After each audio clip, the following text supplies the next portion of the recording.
Hello and welcome to Production Bytes. I'm your host, Veranova. This episode is going to be the first of a series of reviews on the channel, and today we're starting with the new Mildon plugin, Provoc Grader. In terms of the methodology of this review, I want to go over some of the practical applications I can think of, and then I can go over some pros and cons which I've come up with while I've been doing these practical tests. Those of you who have watched my tutorial on producing drums will have noticed I use a plugin called Wave C1 in split band mode, and this is exactly what Provoc Grader is. So in Provoc Grader you have two bands. You have a dry band, which is this grey area here, and you have a wet band, which is this blue area. Now the blue band is the one which gets compressed, and the dry band is let through without any processing. So this means you can compress a single frequency band without affecting the rest of the audio, which is perfect for vocals because it means you can compress the most audible parts of the vocal while leaving alone the rest of the frequencies. This gives you a much more natural and dynamic sound while actually reducing the dynamic range. So Provoc Grader has got an input level control. It's also got a level control and a mute switch for the dry band, and it has a level control and a mute switch for the wet band. It also has a mute control for the compressor itself, and of course you've got your threshold control. Provoc Grader doesn't have a ratio or an attack or release, so it's really easy to use even for beginners, and from the tests I've done, I found it performs really well on all kinds of material without the need for an attack, release or ratio settings. It also has an output control, and it has a bypass control with a level control for the original dry signal once it's bypassed. Lastly, you've got the frequency range selector, which you can widen or reduce the bandwidth of by dragging up or down, and move left or right by dragging left or right. As you can see, this is your frequency range, so it's as easy to use as an EQ. So I'm going to jump right in and show you some of the tests I've done. Right here I've got one of my tracks, CCW, and I've got the backing track with some of the harmonies in it and the lead vocal. So let's play this and just have a listen to how it sounds when dry. And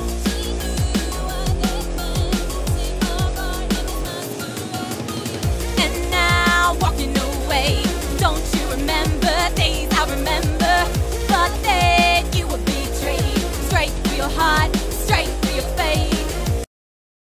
So as you can hear, that vocal is all over the place. It would be a bit of a challenge for most compressors to get that sounding level and consistent. So let's see how Provoc Grader fares.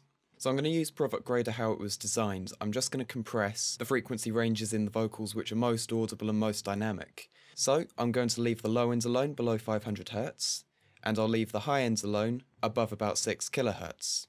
So if I just mute the dry bands, you can only hear the band which is going to be compressed. This is what's going to be compressed. And now walking away, don't you remember?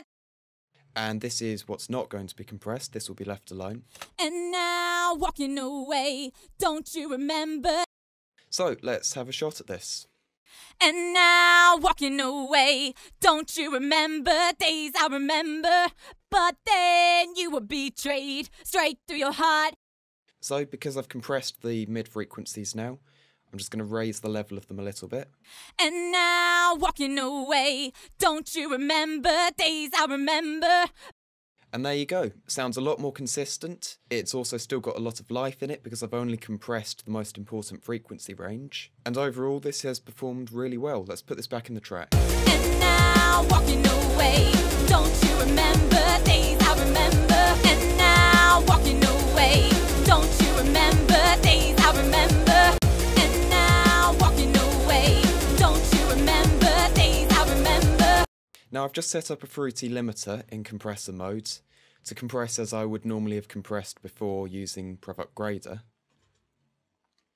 And just have a listen to how that sounds in comparison. And now walking away, don't you remember days I remember. So that sounds completely flattened, and let's have a listen to Provoc Grader. And now walking away, don't you remember days I remember.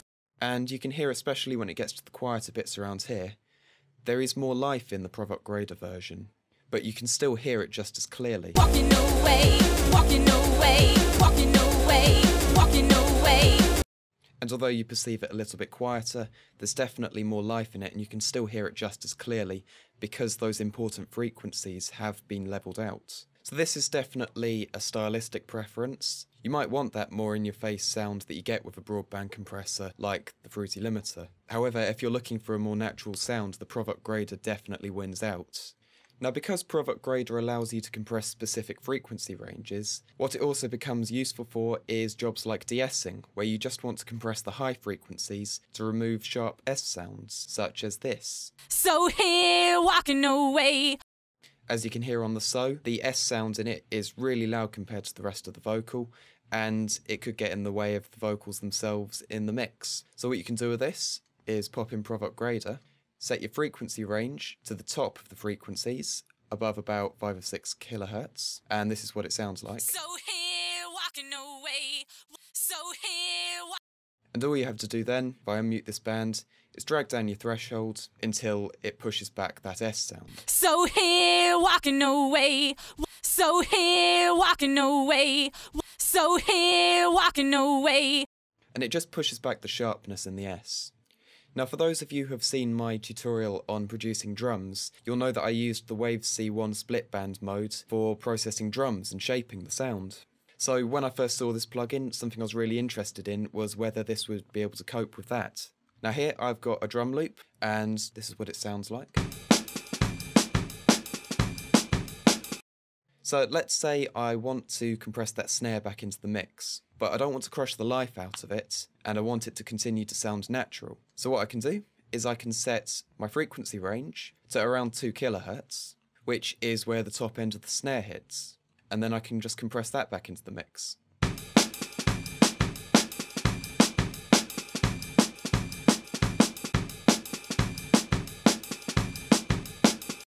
So, the snare is now compressed back into the mix.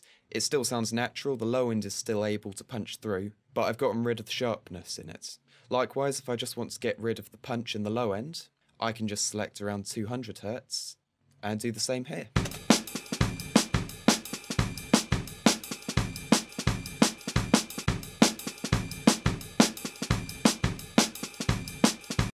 An attack and release control would be quite nice, to be honest, for drum shaping, as this would allow me to let some of the initial hit of the top end of the snare through, but this does seem to do quite a good job here. Another thing I used split band mode for with Waves C1 was for smoothing out the top end on cymbals to get a much shinier, brighter sound and fill out the top end of my mix. So I'm going to do the same thing for this cymbals mix. At the minute you only really hear high ends on the attack of the cymbal, but if I want to smooth that out so you can hear it the whole way through, then all I need to do is set my Provoc grader band to, again, like with the De-Essing, about 5 or 6 kilohertz plus, and then compress that.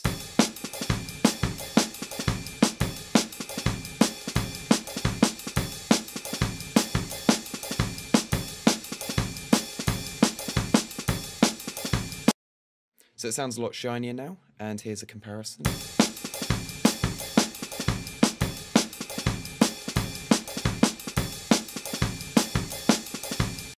And as you can hear high end all the way through the crash now, and it just makes for a much shinier mix. I actually think this did a much better job than it did on the more transient material with the snare, as this is more of a sustained sound which is a lot more similar to vocals, which is what the plugin is actually designed for. So to summarise, here's some pros and cons for this plugin. Firstly, it's really affordable. It's only about $30 in the US, and that comes to about £20 in the UK. Also, I have a voucher code for all of you. If you go to buy this plugin and enter production bytes at the checkout, you can get 30% off it.